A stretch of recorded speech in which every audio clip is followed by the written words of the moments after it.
저희는 신명기를 통하여 하나님이 주시는 은혜를 받고 있습니다. 이 신명기는 하나님께서 모세를 통해 주신 말씀입니다. 이스라엘 백성들이 이제 약속의 땅에 들어가기 위해서 바로 약속의 땅이 바라보는 그 언덕에 있을 때 하나님이 주셨던 말씀입니다.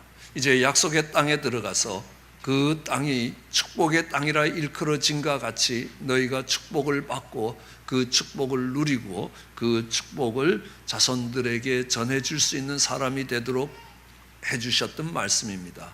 특별히 이 말씀은 모세가 120살이 되어 인생의 마지막 자리에 서서 그 다음 세대들에게 눈물로 호소하는 말씀입니다.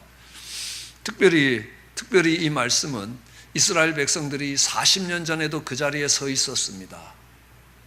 시내산에서 율법을 받은 지 열하루 만에 가데스 바냐에 도착해서 그때에도 그 가데스 바냐에서 들었던 말씀입니다. 그러나 그들은 그 말씀에 순종하지 아니함으로 인하여 40년 동안 광야를 방황하다가 다시 40년 만에 다시 그 자리에 와서 동일한 말씀을 듣고 있는 것입니다. 그들이 들었던 말씀, 특별히 오늘 우리가 읽었던 말씀에 계속 반복되면서 나오는 말씀들이 있습니다. 그것이 뭐냐면 준행하라, 그 말씀대로 행하라, 그리고 그 말씀을 지키라, 그 말씀을 지켜 행하라는 말씀입니다. 우리 1절에 보더라도 내가 너희에게 가르치는 규례와 법도를 듣고 준행하라 라고 이야기합니다. 2절에도 내가 너희에게 명하는 너희 하나님 여호와의 명령을 지키라 라고 이야기합니다. 또 5절에도 너희가 들어가서 기업으로 얻을 땅에서 그대로 행하게 하기 위해서 내가 가르쳤다, 그렇기 때문에 행해야 된다라는 말씀입니다. 6절에도 너희는 지켜 행하라 라고 이야기합니다. 9절에도 오직 너희는 스스로 삼가며 내 마음을 힘써 지키라 라고 이야기합니다. 지키라, 행하라, 이런 말씀을 어떤 자세로 듣고 있습니까? 지키라, 행하라, 지켜 행하라 라는 이런 말들을 우리는 명령이라고 이야기합니다. 우리는 그 명령을 받았을 때에 그 명령을 지키든지 아니면 그 명령을 거역하든지 둘 중에 하나라는 것입니다. 그 명령을 지키는 것을 우리는 순종이라고 이야기하고 그 명령을 거역하는 것을 불순종이라고 이야기합니다. 우리는 순종을 하든지 불순종을 하든지 선택에 놓여 있습니다. 우리는 언제나 같은 자리에서 같은 말씀을 듣는데 그 말씀을 따라 지키는 사람이 있고 그 말씀을 따라 지키지 않는 사람들이 있습니다. 40년 전에 그들은 똑같은 말씀을 들었습니다. 그러나 그들은 그 말씀을 지키지 않았습니다. 그 말씀을 거역했습니다. 그러므로 결국 광야를 방황하다 그들은 죽게 되는 것입니다.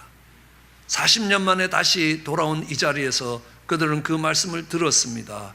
그리고 약속의 땅으로 진군했고 그 약속의 땅을 정복하고 그 약속의 땅에서 이 말씀을 지켜 행하기 시작했을 때 그것이 그들에게 축복이 되었다는 것들을 알 수 있습니다. 우리는 똑같은 말씀이 전해졌는데 그 말씀을 들은 무리들이 있고 듣지 않는 무리들이 있습니다. 우리는 이것을 이렇게 표현합니다. 한 무리가 구원 얻는 자리에서 한 무리가 멸망을 당한다는 사실입니다. 예수님의 십자가가 갈보리에 세워졌습니다. 그 예수님의 십자가 옆에는 2개의 십자가가 세워졌습니다. 아주 흉악한 2개의 강도가 그곳에서 매달려 죽었습니다. 이 두 강도는 예수님의 마지막 모습을 볼 수 있는 기회가 있었습니다. 한 강도는 예수님의 마지막 모습을 보면서 정말 당신의 나라에 임할 때 나를 기억해 달라라고 이야기합니다. 그래서 그는 구원받는 강도라는 것입니다. 그 옆에 있는 강도가 네가 하나님의 아들이냐? 그러면 내려와 봐라. 그리고 나도 내려오게 해라. 그러면 내가 믿어주겠다. 멸망당하는 겁니다. 똑같은 예수님의 십자가가 세워지는 그 자리에 한 무리가 구원을 얻는 그 자리에 한 무리가 멸망을 당하는 것입니다. 이스라엘 백성들이 이집트에서 종살이 하다가 홍해를 건너서 광야로 나왔습니다. 그 홍해는 붉은 바다라는 뜻입니다. 예수님의 보혈을 상징하고 있습니다. 그 예수님의 보혈을 통과하면서 구원을 받은 무리가 있습니다.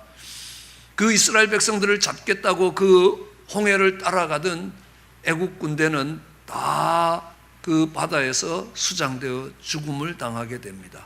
한 무리가 구원을 얻은 자리에서 한 무리가 멸망을 당하는 것입니다.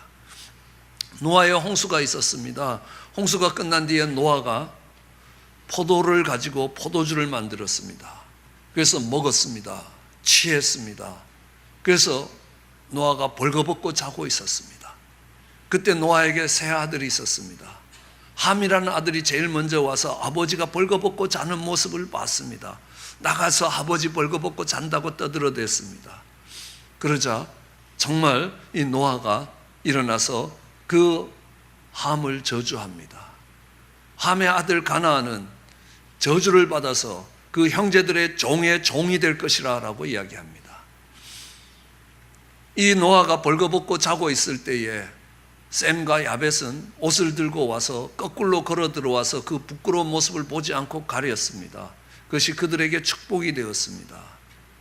한 무리가 구원을 얻는 자리에서, 한 무리가 축복을 받는 자리에서 한 무리가 멸망을 당하는 것들을 우리는 보게 되는 것입니다. 똑같은 하나님의 말씀이 전해지는데 그들의 앞선 세대들은 그 말씀을 받지 않았습니다. 그 말씀을 거역하고 그 말씀을 준행하지 않았습니다. 그들은 광야에서 멸망당했습니다. 이제 하나님께서 다시 이스라엘 백성들에게 동일한 말씀, 40년 전에 주셨던 동일한 말씀을 주고 계시는 것입니다. 그런데 이 동일한 말씀을 주고 있는데 이 이스라엘 백성들이 그 말씀을 받기 시작하는 겁니다. 그 말씀을 받고 약속의 땅으로 들어갑니다. 그리고 그 약속의 땅을 정복합니다. 그 약속의 땅에서 하나님이 말씀했던 규례와 법도를 지키면서 그 약속의 땅을 다스리기 시작하는 것들을 보게 되는 겁니다. 우리는 하나님께서 40년이 지난 그 지점에서 이스라엘 백성들에게 다시 동일한 시내산에서 주셨던 십계명과 같은 똑같은 계명과 규례와 법도를 이스라엘 백성들에게 다시 주고 계시는 겁니다. 오늘 본문 뒤에 보면 그 십계명에 대한 이야기들이 다시 주어지는 것입니다. 40년 전에 주어졌던 그 계명과 법도와 규례들이 오늘 40년 후에 다시 주어지는 겁니다. 하나님이 다시 말씀하시는 것만으로도 우리에게는 얼마나 큰 축복이 되는지 모릅니다. 그럼 생각해 보십시오. 누구에게 명령을 할 겁니까? 누구에게 이 말을 지키라고 이야기하십니까? 누구에게 공부하라고 이야기할 겁니까? 지나가는 사람 보고 너 공부 좀 해라 그러면 어떻게 되겠습니까? 정신병자 취급을 받든지 돌에 맞을 겁니다. 네가 뭔데 나보고 공부를 하라고 그러냐는 겁니다. 이제 다시 이 말씀을 지키라, 이 말씀을 지켜 행하라 라고 이야기하는 것은 그 이스라엘 백성들이 하나님의 말씀을 들을 자리에 와 있었다는 것을 인정하시는 겁니다. 우리 부모님들은 가끔 착각합니다. 자녀들에게 공부해라 그러면 자녀들이 그 말 듣는 줄 압니다. 안 듣습니다. 왜 안 듣습니까? 관계가 끊어졌기 때문에요. 부모와 자식의 관계가 이미 더 이상 어떤 영향력을 미치는 관계가 안 되는 겁니다. 그럼 자녀들은 귀를 막았습니다. 듣지 않습니다. 거기 대고 이거 해라 저거 해라 공부해라 라고 하는 거는요, 내 입만 아픈 겁니다. 그리고 자녀들과의 관계만 틀어지는 것입니다. 어떤 경우에는 그렇습니다. 분명히 저기로 가면 망하는 자리로 가는 사람들을 보면서도 말을 할 수가 없을 때가 있습니다. 왜냐하면요, 들을 기가 없기 때문에요. 그 말을 안 들을 거기 때문에요. 안 들을 말을 하면 뭐 하겠습니까? 할 필요가 없는 겁니다. 듣지도 않을 거고, 그것 때문에 기분 나빠할 것이고, 그것 때문에 관계만 틀어질 것이기 때문에 그냥 버려두는 겁니다. 하나님께서 이스라엘 백성들에게 다시 말씀하셨다라는 것은요, 그 이스라엘 백성들이 들을 준비가 되어 있다라는 것들을 인정하신 것입니다. 어떻게 이스라엘 백성들이 들을 준비가 된 겁니까? 40년 전에는 그들이 듣지 않았습니다. 하나님이 말씀하셨지만 그 말씀을 거역하고 정말 약속의 땅으로 들어가라라고 하더라도 그들은 두려워하면서 그 약속의 땅에 들어가기를 거절했습니다. 그리고 광야를 방황하면서 40년이 지났습니다. 수많은 사람들이 그 광야를 방황하면서 죽었습니다. 이제 40년 뒤에 하나님이 동일한 말씀을 다시 하십니다. 근데요, 이번에는 이들이 그 말씀을 듣는다는 사실입니다. 그 말씀을 들어 행한다는 사실입니다. 그 말씀을 지켜 행한다는 겁니다. 무엇이 달라졌느냐? 이들은 40년을 지나면서 배운 것이 몇 가지 있었습니다. 우선 저주의 대가가 뭔지를 알았습니다. 이 불순종의 대가가 뭔지를 알았습니다.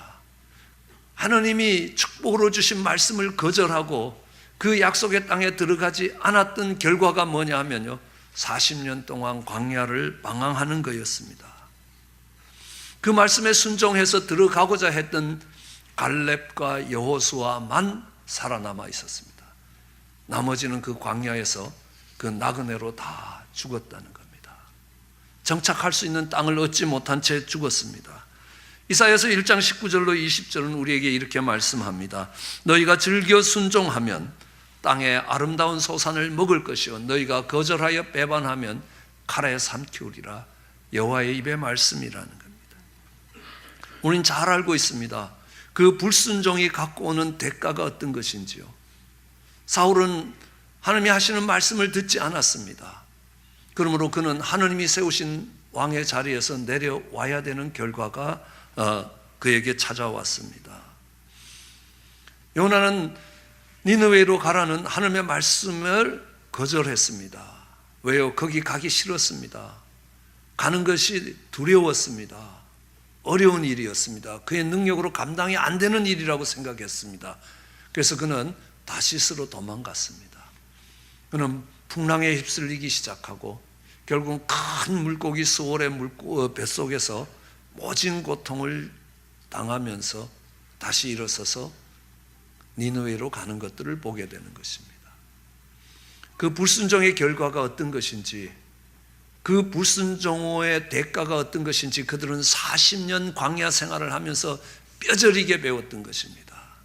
이제는 하나님의 말씀을 순종해서 움직이는 것이 우리에게 있어서 가장 큰 축복이라는 것들을 깨달았습니다. 신명기 5장 33절은 이야기합니다. 너희 하나님 여호와께서 너희에게 명하신 모든 도를 행하라. 그리하면 너희가 삶을 얻겠고 너희가 복을 얻을 것이고 너희가 얻은 땅에서 너희의 날이 장구할 것이라 라고 이야기합니다. 생명을 얻고 복을 얻어서 그 생명과 복을 길게 누릴 수 있게 될 것이라 라고 이야기합니다. 이제 그 말씀을 마음에 새기고 그 약속의 땅으로 들어가는 걸 순종이라고 이야기합니다. 그 순종의 축복이 무엇인지도 압니다. 우리는 계명을 생각할 때도 그렇습니다. 너는 살인하지 말라. 이것은요, 하나님께서 우리의 생명을 지켜주시겠다는 말씀입니다. 너는 도둑질하지 말라. 그것은 하나님께서 우리의 재산을 지켜주시겠다는 말씀입니다. 너는 거짓 증거하지 말라. 하나님께서 우리의 명예를 지켜주실 것이라.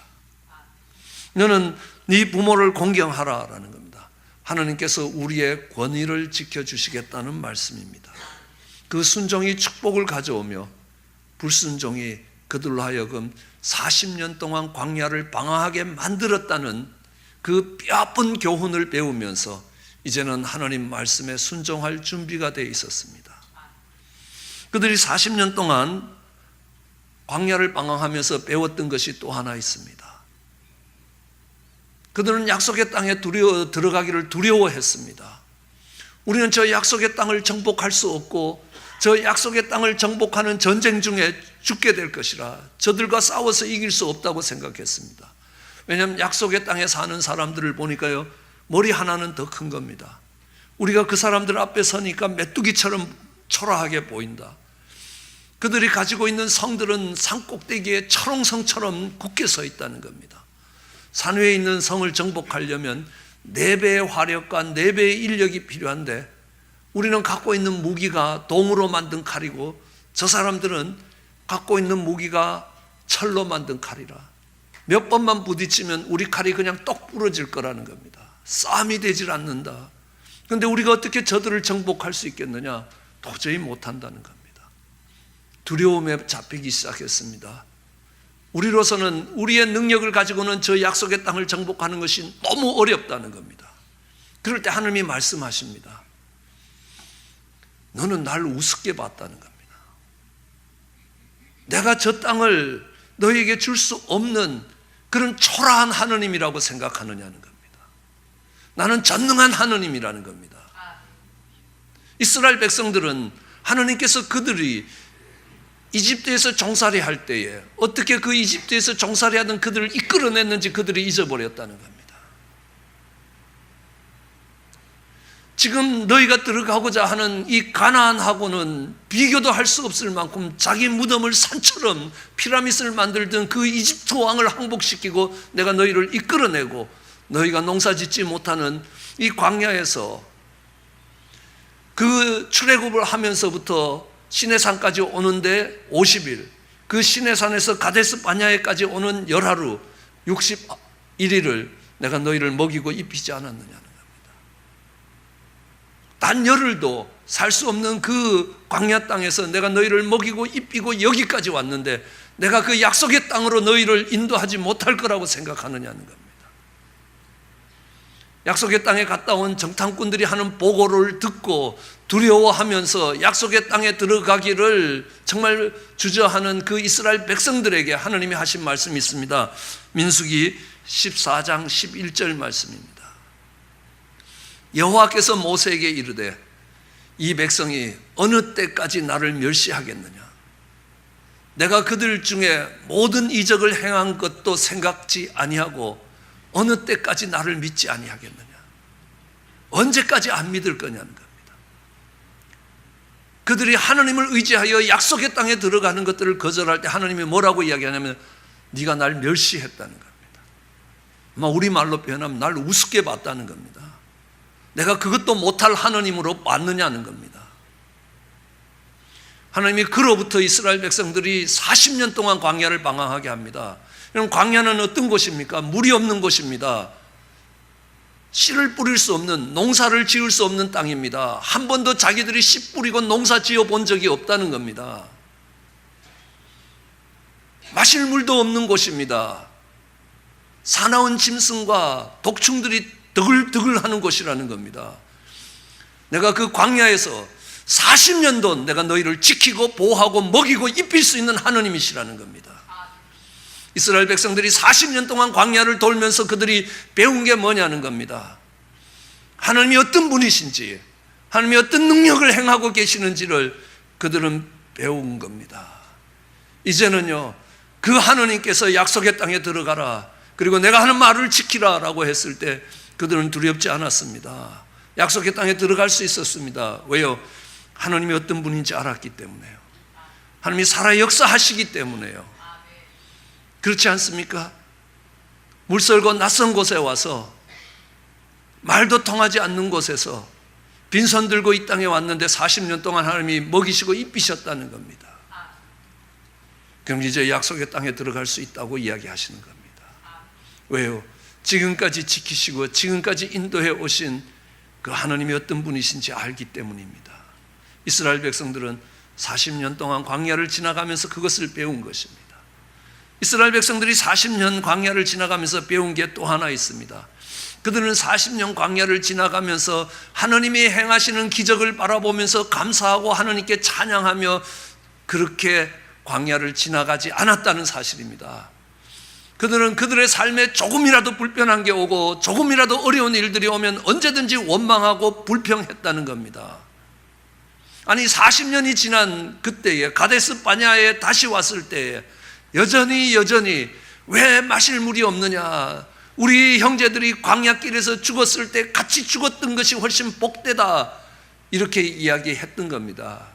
그러니까 모세가 그냥 그 반석을 2번 내리치는 바람에 모세는 약속의 땅에 못 들어간다라는 말을 듣는 겁니다. 그게 그들이 광야를 돌 때가 아니라는 겁니다.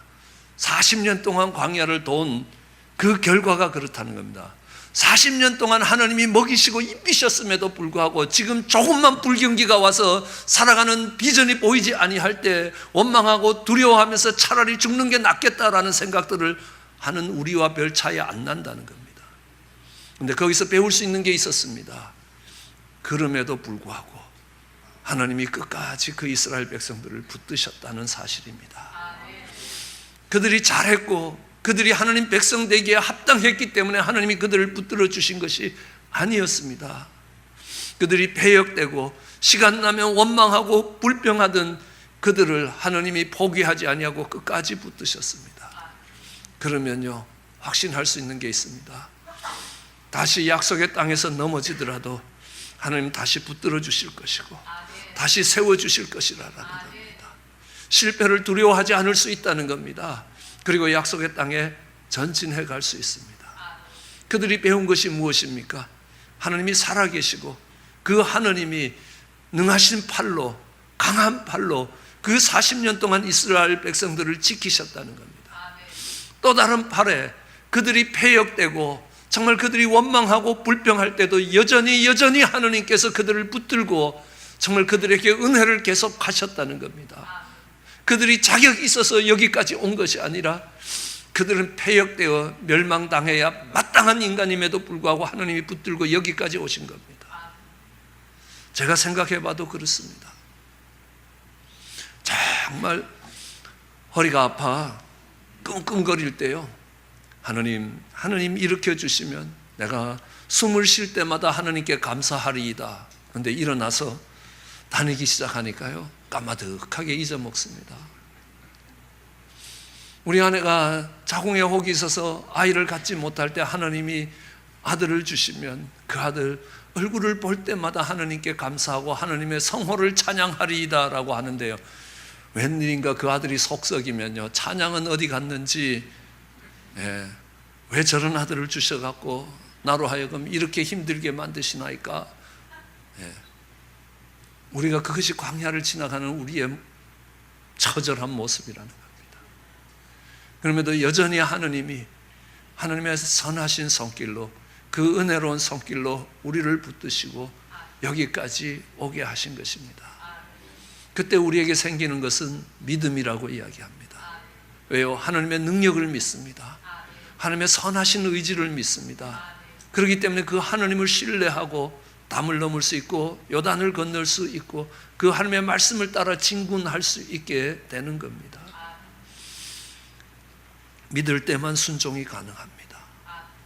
믿지 않는데 어떻게 그 말씀에 순종하겠습니까? 우리는 믿음이 정말 바라는 것들의 실상이라는 거 잘 알고 있습니다. 저희 딸이 제 생일에 만년필을 사주겠다는 것과 제가 저희 딸 생일에, 어린 딸 생일에 바비 인형 사주겠다는 약속이 믿음이 되고 의심이 된다는 걸 압니다. 왜요? 사줄 수 있는 능력에 대한 인정이 있어야 되는 겁니다. 그 능력의 인정만 갖고 되지 않습니다. 사주겠다는 선한 의지가 있어야 되는 겁니다. 그 두 개가 합쳐질 때 우리는 믿음을 가질 수 있습니다. 그 믿음을 가지면 순종이 가능합니다. 그 믿어지지 않는 사람의 말을 어떻게 따라갈 수 있겠습니까? 못 따라갑니다. 그러나 하나님의 말씀을 믿고 따라가라고 이야기합니다. 그러면 하나님이 약속하십니다. 너희가 그 땅을 얻을 것이라는 겁니다. 그리고 그곳에서 정말 복된 삶을 누리게 될 것이라. 그뿐만이 아닙니다. 6절에는요, 너희가 그것을 지켜 행하라. 그렇게 하면 열국 앞에서 너희의 지혜요 너희의 지식이 될 거라. 그들이 이 모든 규례를 듣고 이르기를 이 큰 나라 사람은 과연 지혜와 지식이 있는 백성이로다. 그렇게 말할 것이라는 것입니다. 미국은 그렇게 훌륭한 나라가 아니었습니다. 미국이 성경을 펴놓고 하나님의 말씀대로 이 나라를 다스리겠다라고 했을 때에 7년마다 안식년법을 통해서 정말 부도를 낸 사람도 7년마다 용서를 하고 신분이 안 되는 사람도 7년마다 그 신분을 풀어주기 시작했습니다. 세상 어디에도 없는 안식년법입니다. 그 법을 지킬 때 미국은 강대한 나라가 되었습니다. 이 큰 나라라는 겁니다. 정말 지혜와 지식이 있는 백성이라고 이야기했습니다. 불과 짧은 100년 사이에 온 세계를 다스릴 수 있는 나라가 되었습니다. 왜요? 하나님의 말씀을 앞세우고 갔을 때요.